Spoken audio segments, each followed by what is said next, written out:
Welcome back to my channel Banjar biology. दोस्तों हमारे साथ वत्सल जुड़े हुए हैं जिन्होंने इस बार बहुत अच्छी रैंक्स के साथ आईआईटी जैम गेट क्लियर किया है। उसी के साथ साथ इस बार इनके सीयूईटी लाइफ साइंस में बहुत अच्छे मार्क्स आए हैं। तो वत्सल, आप बताना चाहोगे आपके कितने मार्क्स है और आपकी क्या रैंक्स रही है? Good evening ma'am. मेरी आईआईटी जैम में 66 आईआईटी जैम बायोटेक में 66.33 मार्क्स थे with all India rank of 159। And इसके अलावा मैंने गेट एक्सेल दिया था, सो उसमें मेरी ऑल इंडिया रैंक 187 थी with GATE score of 729 out of 1000। And फिर मैंने टाइफर भी क्वालिफाई किया है। एंड इसके अलावा सीयूईटी पीजी में मैंने life science, microbiology, biochemistry and zoology के पेपर्स दिए थे, जिसमें लाइफ साइंस में I had got 238 marks, biochemistry में 207 एंड माइक्रोबायोलॉजी में 184 एंड जूलॉजी में 180। ओके, सो वत्सल, शुरुआत से शुरू करते हैं कि आपने कब से जो है सोचा था कि हाँ मुझे ये सारे एंट्रेंसेस की तैयारी करनी है और ऐसे कोई एमएससी एंट्रेंसेस भी होते हैं? मैम इसके बारे में मुझे आइडिया शुरू से नहीं था। मेरी एक फ्रेंड है सानवी करके, तो उसने मुझे इसके बारे में आइडिया दिया क्योंकि उसके भैया को इस फील्ड के बारे में नॉलेज थी काफी, तो उससे आइडिया मिला। फिर मैं अभी फाइनल ईयर में हूँ अपने ग्रेजुएशन के, सो हमारी यूनिवर्सिटी के प्रोफेसर से भी मुझे काफ़ी चीज़ों के बारे में नॉलेज मिली, तो वहाँ से आइडिया मिला। और जब मेरे सेकेंड ईयर के एग्जाम्स हो गए थे, तो उसके बाद लास्ट ईयर जून जुलाई से ही मैंने प्रिपरेशन स्टार्ट कर दी। और मेरा मतलब ये था कि मुझे शुरू से ये था कि मुझे इस प्रिपरेशन में क्वेश्चन प्रैक्टिस पे ज़्यादा फोकस करना है रादर देन जस्ट थ्योरी पढ़ने से, क्योंकि कई चीज़ें जो मुझे थ्योरी से नहीं समझ में आती थी, जब मैं उसको क्वेश्चंस में अप्लाई करके समझता था तो वो मुझे ज़्यादा अच्छे से समझ में आते थे। तो वहाँ से था फिर मैं रेगुलरली कई यूट्यूब सेशंस, जैसे आपके यूट्यूब सेशंस लाइक चलते थे। ऑल्दो जैसे कभी कभी होता था, जैसे आप बायोकेमिस्ट्री के सेशन ले रहे हो या आप टेक्निक्स वाले सेशन ले रहे हो, ऑल्दो वो टॉपिक मेरे कवर नहीं थे, तब भी मैं उनके क्वेश्चंस या वो देखता था, उससे मुझे आइडिया मिलता था, तो क्लैरिटी मिलती थी। तो फिर वैसे ही था, और जैसे एग्जाम आते गए तो सिलेबस भी कंप्लीट हो गया था बाय दिसंबर। और उसके बाद फिर पूरा फोकस मैंने ये किया कि मैं रिवीजन करूंगा और क्वेश्चंस के थ्रू रिवाइज करूंगा, कि कोई कॉन्सेप्ट अगर रिवाइज करना है तो उसके रिलेटेड पहले मैं क्वेश्चंस सॉल्व करूं। अगर वो गलत हो रहे हैं तो मान लेते अगर जैसे एक टॉपिक है लैक ओपनॉन के क्वेश्चंस मुझसे गलत हुए, तो मैं फिर लैक ओपनॉन रिवाइज करके वापस उन क्वेश्चंस को अटेम्प्ट करूंगा। सो ये स्ट्रेटेजी थी मेरी। सो वत्सल, आपने इतने सारे एग्जाम्स क्लियर किए, तो आपको इन सब एग्जाम से रिलेटेड क्या लगा कि आपको इनकी अलग अलग तैयारी करनी है या फिर साथ में ही आप इनकी तैयारी कर सकते हो? क्या लगा आपको? मैम अगर टाइफर की बात करूं तो ठीक है, उसके लिए थोड़ा सा एक अलग अप्रोच होता है, क्योंकि उसमें आपको थोड़ा सा अप्लाइड की तरफ ज्यादा जाना पड़ता है, थोड़ा सा लॉजिकल रीजनिंग क्वेश्चंस थोड़े ज्यादा है, आपको थोड़ा सोचना पड़ता है उसमें। बट जैम, गेट और सीयूईटी सबके सिलेबस ऑलमोस्ट सिमिलर थे। इनफैक्ट मुझे सीयूईटी के सिलेबस थोड़ा ज्यादा ही डिटेल लगा as compared to JAM and GATE, क्योंकि हाँ जैम एंड गेट की चीजें काफी कनेक्टेड थी, और गेट का जो पेपर था वो जैम के जस्ट एक हफ्ते पहले था, तो उसको दे के आया तो थोड़ा सा कॉन्फिडेंस बूस्ट हुआ था, तो उससे मुझे जैम में हेल्प मिली। और फिर जो जैम दे के आया तो उससे जो कॉन्फिडेंस था, फिर उससे मुझे सीयूईटी के पेपर्स में हेल्प मिली। वो है। सो आपने फिजिक्स, मैथ्स, केमिस्ट्री भी पढ़ा होगा कि आईआईटी जैम में फिजिक्स, मैथ्स, केमिस्ट्री भी आया है, तो वो सब आपने किस तरीके से कवर किया और बायोलॉजी को कितना टाइम दिया अपनी प्रिपरेशन में? क्योंकि स्टूडेंट्स को यही सबसे दिक्कत होती है कि इतने सारे सब्जेक्ट कैसे मैनेज करें। मैम फिजिक्स मैं नीट की प्रिपरेशन करता था 12th के साथ, तो तब से कहीं ना कहीं फिजिक्स के कंसेप्ट्स में मतलब बेसिक्स क्लियर थे, ऑल्दो उतना अच्छा नहीं था मैं फिजिक्स में, बट बेसिक्स क्लियर थे। तो मेरा ये था कि मैं पहले बायो से रिलेटेड चीजें बाय दिसंबर और नवंबर कंप्लीट कर लूं एंड देन फिजिक्स पे ध्यान दूं। तो मैंने फिजिक्स को आई थिंक स्टार्टिंग नवंबर से पढ़ना उस पर शुरू किया था। उसमें यूट्यूब पे कई जगह पे वन शॉट वीडियोस रहते थे और कई जगह क्वेश्चन प्रैक्टिस होती थी, और पीवाईक्यूज में देखे कैसे क्वेश्चन आ रहे हैं तो उसको सॉल्व करना स्टार्ट किया था। और फिर टिफर एग्जाम आते आते मेरा फिजिक्स ऑलमोस्ट हो गया था, और ऐसे सेम चीज़ मैंने केमिस्ट्री में भी फॉलो की। और मैथ्स में ऑनेस्टली बताओ तो मुझे मैथ्स उतना समझ में नहीं आती थी, तो मैथ्स थोड़ा सा मेरा वीक था।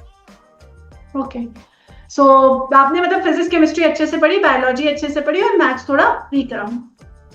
सही बात। तो आपने ये क्यों सोचा कि आपको इतने सारे एंट्रेंसेस टारगेट करने हैं, उसका क्या रीजन था वत्सल? मैम मैंने कई सारे ऐसे यूट्यूब पे कई सारे ऐसे टीचर्स की बातें सुनी थी, आपने भी बताया था कई सेशंस में कि ये सारे एग्जाम्स कहीं ना कहीं रिलेटेड ही होते हैं, और अगर आप कहीं ना कहीं किसी एक के लिए प्रिपेयर कर रहे हो तो आपको अल्टीमेटली बाकी और एग्जाम्स के लिए हेल्प मिलेगा। तो मुझे ये था कि ठीक है, सिलेबस सब में सबका सिलेबस सेम है, तो देने में क्या जाता है, कोई ऐसा नहीं है कि अलग से कुछ पढ़ना है।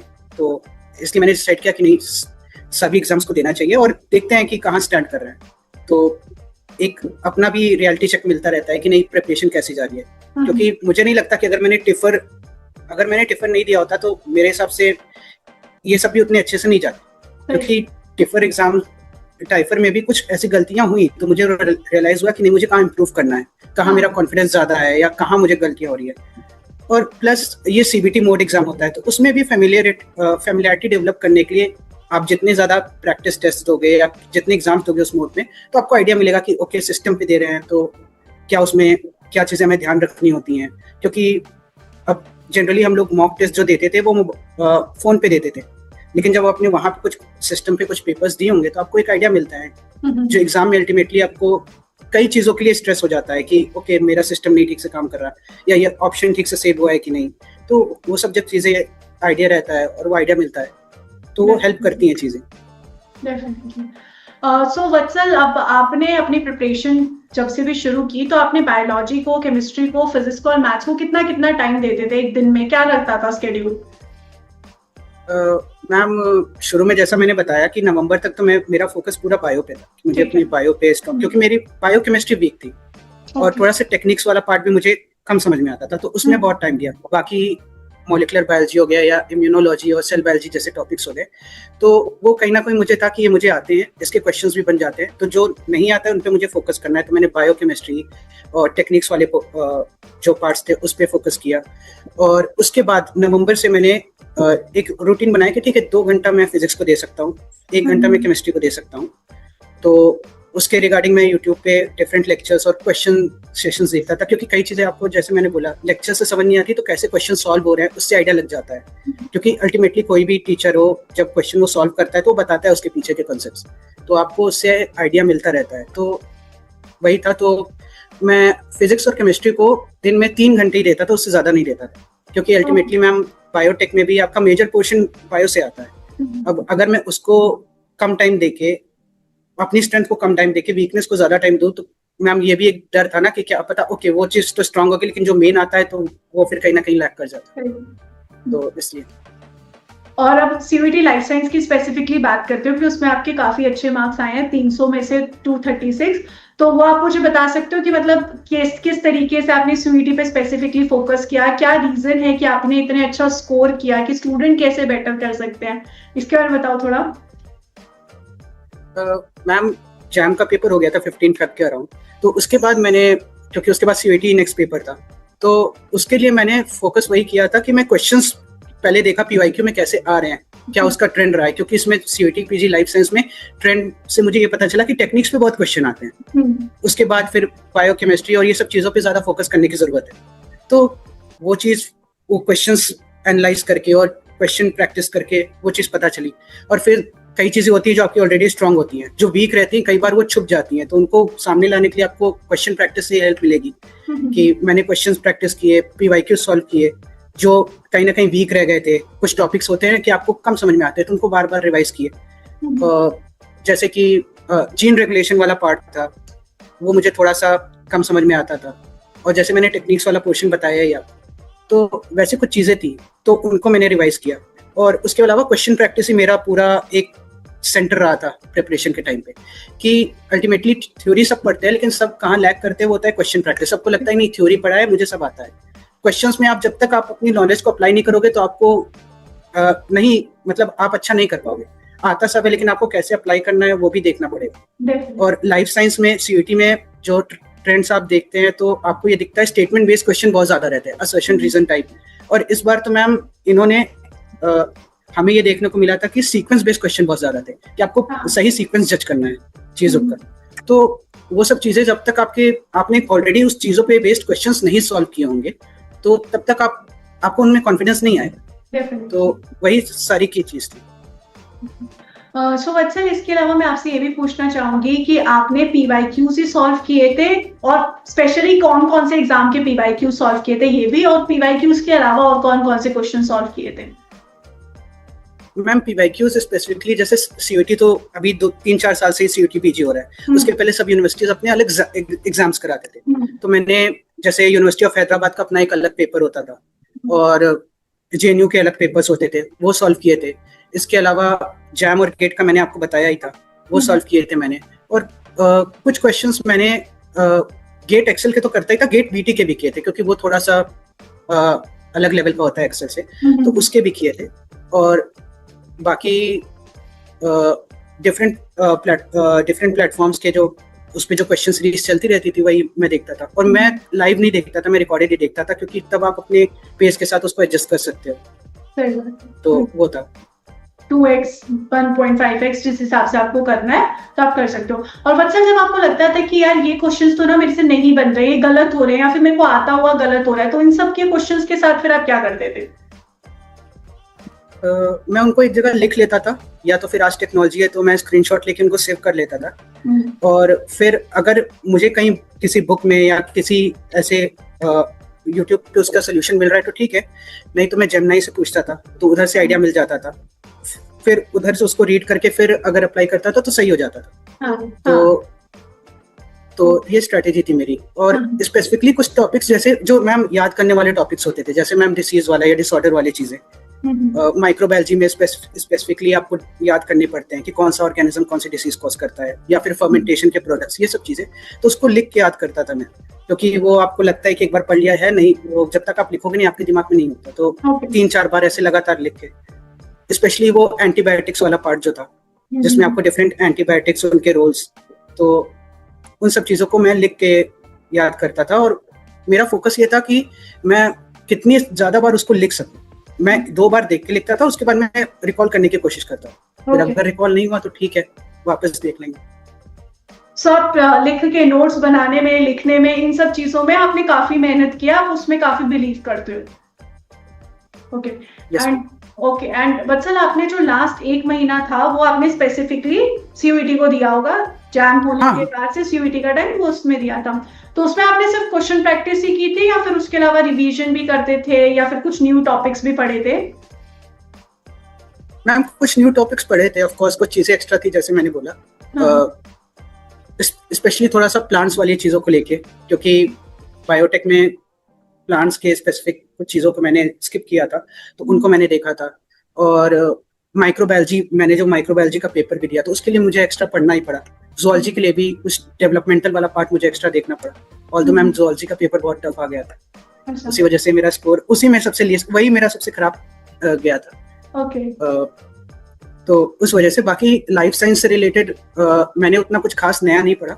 मैंने अपनी टेक्निक्स को वापस रिवाइज किया, और मैं रिवाइज करने में एक चीज याद रखता था कि अगर जैसे कुछ चीजें हैं जो मेरा स्ट्रांग है, जो मेरी स्ट्रेंथ है, जो मुझे पता है, जैसे कि डीएनए प्रोटीन इंटरेक्शन या प्रोटीन प्रोटीन इंटरेक्शन में जो टेक्निक्स होती थी, तो वो मुझे स्ट्रांग है, तो मैं उनको अपने नोट से रिवाइज कर लेता था, क्वेश्चंस लगा लेता था। जो मेरा वीक पार्ट है, जिसमें कंफ्यूजन रहता था, फॉर इंस्टेंस एलाइजास पे लेके, तो मैं वीडियोस से उसको समझता था। आपने उस पर बहुत अच्छे वीडियोस बनाए थे एलाइजा पे और उन सब पे, तो उनको देखता था। और जब देखता था तो मुझे ये ध्यान में रखना था कि मैं मतलब ये भूल जाता था कि मुझे कुछ आता है उसमें।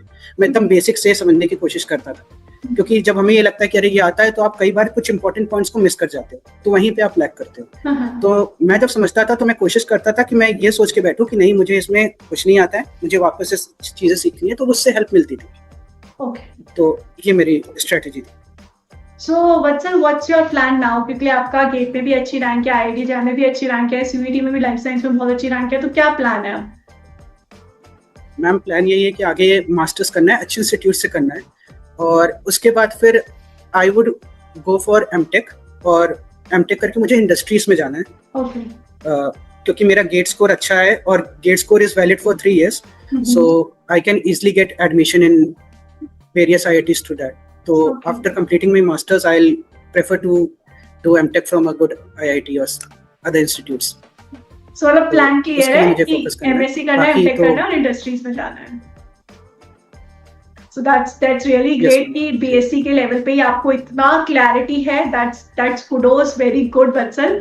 और इसके अलावा जो आप स्टूडेंट्स नेक्स्ट ईयर के लिए प्रिपेयर कर रहे हैं इन सभी एंट्रेंसेस के लिए, उनको आप क्या गाइडेंस देना चाहोगे? मैं वही गाइडेंस दूंगा कि कोई भी एग्जाम हो आपको स्पेसिफिकली फोकस करना चाहिए कि थ्योरी अल्टीमेटली सब पढ़ते हैं. कोई ऐसा नहीं होगा कि थ्योरी पढ़ के नहीं जाएगा.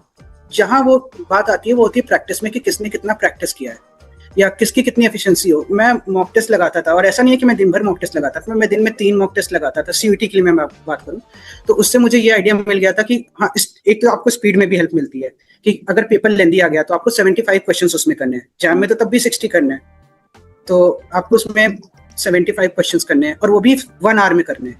तो आपको उसके लिए आप तभी रेडी हो पाओगे जब आपने उस फॉर्मेट के क्वेश्चंस को किया होगा, प्रैक्टिस किया होगा, उस टेस्ट के फॉर्मेट को समझा होगा. तो मैं यही बोलूंगा किसी भी एग्जाम की आप प्रिपरेशन करो, आप पीवाईक्यू सॉल्व करो, आप उससे रिलेटेड टेस्ट सीरीज जितना सॉल्व करोगे आपको उतना ही बेनिफिट मिलेगा. और पीवाईक्यूज में हम कई लोग क्या कोशिश करते हैं, पीवाईक्यूज को रटने लगते हैं. रटना नहीं, आपको मतलब ये देखना है कि हम सॉल्व कर पा रहे हैं कि नहीं और हम कितना टाइम ले रहे हैं कुछ क्वेश्चंस को सॉल्व करने में. तो अल्टीमेटली आपको हेल्प देगा. अब पीवाईक्यूज में हम, जैसे मैं भी पहले सॉल्व करता था नीट के टाइम पे, तो मैं कोशिश करता था मैं उनको याद करूं, तो वो मुझे पता चला नहीं वो गलत स्ट्रेटेजी है. तो आपको पीवाईक्यूज इसलिए नहीं सॉल्व करने होते कि आपको आंसर याद हो जाए. आपको इसलिए सॉल्व करना पड़ता है कि आप अपना मतलब आप अपनी एफिशिएंसी देख पाओ, आप देख पाओ कि आप कितने टाइम में आप क्वेश्चंस को डील कर पा रहे हो. या अगर कोई एकदम से नया क्वेश्चन आ गया तो क्या आप उसको देख के घबरा जाते हो या आप उसको टैकल करते हो थोड़ा सा शांत रह के. तो ये सब चीजें क्वेश्चन प्रैक्टिस जब आप करोगे तभी आपको हेल्प करेगी. और कई बार ना क्वेश्चंस, ठीक है क्वेश्चन आपको आता है बट ऑप्शन में कुछ नए टर्म्स दिख जाते हैं जो आपने कभी लाइफ में नहीं देखे होंगे या कभी आपने उसके बारे में पढ़ा नहीं होगा. तो आप जब उसके बारे में सीखते हो, ठीक है वो हो सकता है इतना है लेकिन कभी आपको आगे काम आएगा वो टर्म. हो सकता है आप कोई बुक रीड कर रहे हो तो वो टर्म कहीं पे दिख जाए तो आपको उसकी मीनिंग पता होगी, या एग्जाम में ही आ गया वो टर्म, उसके ऊपर स्पेसिफिक क्वेश्चन आ गया. क्योंकि जब हम लोग मास्टर्स लेवल में एंट्रेंस की बात करते हैं तो सिलेबस बहुत बड़ा है. एक क्लोज वॉल के अंदर नहीं है कि ठीक है हम इतना ही पूछेंगे, एक बुक से नहीं आता है. तो आपको उसके हिसाब से अपने आप को ढालना है और अपने आप को बस इतना वो रखना है कि आप ये मत गिनो कि मैंने कितने क्वेश्चन सॉल्व किए हैं. बस आप क्वेश्चन सॉल्व करते जाओ. हाँ, आपको ये देखना पड़ेगा कि क्या मुझे कितना टाइम लग रहा है और क्या मैं क्वेश्चन देख के घबरा तो नहीं रहा. क्योंकि अगर हमें घबराहट होगी तो फिर एग्जाम में वो सबसे ज्यादा, क्योंकि कई बार आप क्वेश्चंस आते हुए क्वेश्चंस गलत कर देते हो. और थोड़ा सा एक ये भी चेक करना है कि आप ओवर कॉन्फिडेंट ना हो जाओ. अगर मैं अपनी बात करूं तो लाइफ साइंस में मैंने 72 क्वेश्चंस अटेम्प्ट किए थे और उसमें से 10 क्वेश्चन गलत हो गए. और जो 10 क्वेश्चन गलत हुए उसमें से 5 तो सिली मिस्टेक्स थी. तो अगर वो सिली मिस्टेक्स नहीं होती तो स्कोर और बेटर हो सकता था. तो यही मैं बोलूंगा, अवॉइड करें आप. और कई बार ओवर कॉन्फिडेंस में आप थोड़ा सा ज्यादा करने की कोशिश करते हो अटेम्प्ट कि अरे ये आता है ये आता है, उससे आपको बचना चाहिए. कॉम्पिटिटिव एग्जाम में सब चीज होती हैं. आपको टाइम भी मैनेज करना होता है, आपको एफिशिएंसी भी देखनी होती है, नेगेटिव मार्किंग भी होती है, तो आपको उससे भी डील करना पड़ता है. तो सब चीजें मैटर करती हैं. तो मेरा गेट अच्छा इसलिए गया क्योंकि मैंने उसमें नेगेटिव मार्किंग बहुत मिनिमम की थी. मैंने स्पेसिफिकली वही क्वेश्चंस किए जो मुझे आते हैं. तो वो चीजें अगर मैं इतने प्रैक्टिस नहीं करता तो फिर वो चीजें मुझे नहीं होती, फिर वो ऐसा रिजल्ट नहीं आता. तो आपको क्वेश्चन प्रैक्टिस अल्टीमेटली हेल्प करेगी. बाकी थ्योरीज तो मैं ये बोलूंगा कि आप अगर लेक्चर से कोई टॉपिक पढ़ते हो तो आप उसको पढ़ने के बाद आप कोई स्टैंडर्ड बुक रेफर कर लो, तो उससे आपको हेल्प मिलेगी. जैसे अगर आपने अमाइनो एसिड्स कहीं से पढ़ा तो फिर आप लेनिंजर या कोई और स्टैंडर्ड बुक है आप उसको पढ़ें. आप अगर माइक्रोबायोलॉजी में आपने कोई टॉपिक पढ़ा या सेल बायोलॉजी में आपने कोई टॉपिक पढ़ा तो आप डिफरेंट बुक्स को आप उसको कंसिडर करिए, तो वो अच्छा रहेगा. क्योंकि फिर आपको कॉन्फिडेंस भी आता है कि ठीक है मैंने पढ़ा था, मुझे लाइन समझ में आ रही है. कई लोग क्या करते हैं कि पहले बुक पढ़ते हैं फिर उसको समझने जाते हैं. आप पहले टॉपिक समझिए फिर आप बुक रीडिंग करिए, तो वो आपको कहीं ना कहीं हेल्प करेगा. और बस मैं यही बोलूंगा कि आप थोड़ा सा स्टैंडर्ड बुक्स को पढ़िए जिससे आपकी लैंग्वेज और क्लियर होगी, आपको क्वेश्चन की लैंग्वेज समझने में आसानी होगी. और क्वेश्चन प्रैक्टिस पे ध्यान दीजिए क्योंकि कॉम्पिटिटिव एग्जाम्स या कोई भी एग्जाम हो, मैटर यही करता है कि आपने कितनी ज्यादा प्रैक्टिस की है. क्योंकि अल्टीमेटली थ्योरी सब पढ़ते हैं बट आपको क्वेश्चंस को टैकल करना क्वेश्चन प्रैक्टिस से ही आएगा. सो वत्सल, आपसे बात करके बहुत अच्छा लगा और मुझे होप है कि स्टूडेंट्स को बहुत हेल्पफुल रहेगा ये जो टॉक है, और अगली साल वाले जो स्टूडेंट्स हैं वो बहुत अच्छे से प्रिपेयर कर पाए और स्पेशली पीवाईक्यूज और प्रैक्टिस सेशंस पे काफी फोकस करें. So thank you so much Vatsal for joining with us. Thank you ma'am. And congratulations once again. Thank you very much ma'am. Bye bye Vatsal. Thank you ma'am.